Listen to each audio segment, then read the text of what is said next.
Stomach பெயினோட 150 kg தூக்கினா இப்படி ஆகும் நான் எதிர்பார்க்கவே இல்லை. இது 60 நாள் டிராகன் பால் ஜி கோகு மாதிரி ட்ரெயின் பண்றதுல டே நம்பர் 22.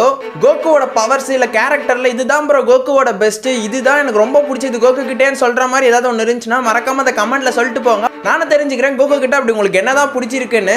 அண்ட் கோகு கிட்ட எனக்கு பிடிச்சது என்னன்றதை வீடியோவோட எண்ட்ல சொல்றேன். இன்னைக்கு டேல கொஞ்சம் ஃபங்க்ஷனுக்கு வெளியே போக வேண்டிய வேலையெல்லாம் இருந்துச்சு. நல்லா போயிட்டு அங்க பயங்கரமா சாப்பிட்டு நல்லா வெளுத்து கட்டிட்டேன். சும்மா மட்டன் பிரியாணி சிக்கன் கிரேவி அது இதுன்னு வச்சு ஃபுல்லா கொளுத்தி தள்ளிட்டேன். இந்த நீங்க இருந்து எனக்கு ஜிம்முக்கு போக விருப்பமே இல்லை, செம்ம டயர்டு. பட் இருந்தாலும் அப்படியே புஷ் பண்ணி அப்படியே வந்து பார்த்தீங்கன்னா ஜிம்முக்கு போயிட்டேன். ஃபர்ஸ்ட் டெட் லிஃப்ட் தான், பட் வயிற்றுக்குள்ளார பயங்கர கடமுடான்னு சத்தம், வயிறு வலி வேற தாங்க முடியல. பட் அதுலேயே ஒரு செட்டு போட்ட சுத்தமா முடியல. பட் அப்படி இருந்தும் 150 kg 4 rep பண்ணிட்டேன். இதுக்கு மேலே இப்படியே விட்டா சரி வராதுன்ட்டு ஆயுதத்தை கையில் எடுத்துட்டேன். வயிற்ற போய் ஃபுல்லாக க்ளீன் பண்ணிட்டு வரலான்ட்டு ஓடிட்டேன். வயிற்ற கிளியர் பண்ணோன்னே 5 கிலோ குறைஞ்ச மாதிரி ஒரு எஃபெக்ட், தாவி குஜி செம குஷியாயிட்டேன். இந்த அங்கேருந்து அடுத்த செட் எல்லாம் போட ஆரம்பிச்சோம். ரொம்ப ஈஸியாக போச்சு. 150 kg இன்னைக்கு ஒன்றுமே இல்லைன்ற மாதிரி இருந்துச்சு. தென் இதை முடிச்சுட்டு அடுத்து பார்பல் ரோஸுக்கு போனேன். இன்னைக்கு 90 kg நம்ம ட்ரை பண்ண போகிறோம். மொத்தம் 8 கவுண்ட் பண்ணணும், 4 செட்டு பண்ணணும். 4 செட்டுமே அந்த அளவுக்கு பெரிய லெவலில் ஸ்ட்ரகிள் இல்லாமல் முடிச்சிட்டேன். நெக்ஸ்ட் வீக்ல 100 kg பண்ண போகிறோம், தட்டி தூக்குறோம். நீங்க இருந்து நெக்ஸ்ட் வெயிட்டட் புல்லப்ஸ் தான். வெயிட்டட் புல்லப்ஸ்ல 10 kg மட்டும் தான் யூஸ் பண்ணி இப்போதைக்கு ஸ்டார்ட் பண்ணியிருக்கேன். டே பை டே அப்படியே இன்க்ரீஸ் பண்ண பார்ப்போம். இது ஒரு 5 செட்டு பண்ணும் 10-10, அதாவது 50 புல்லப்ஸ் பண்ணும். வெயிட்டட் புல்லப்ஸே ஒரு 50 பண்ணேன்.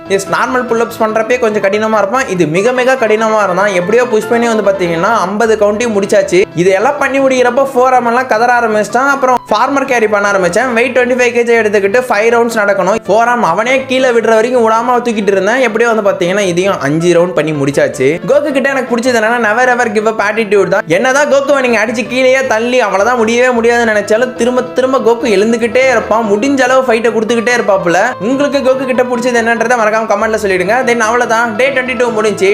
டே 23ல பார்க்கலாம். பை.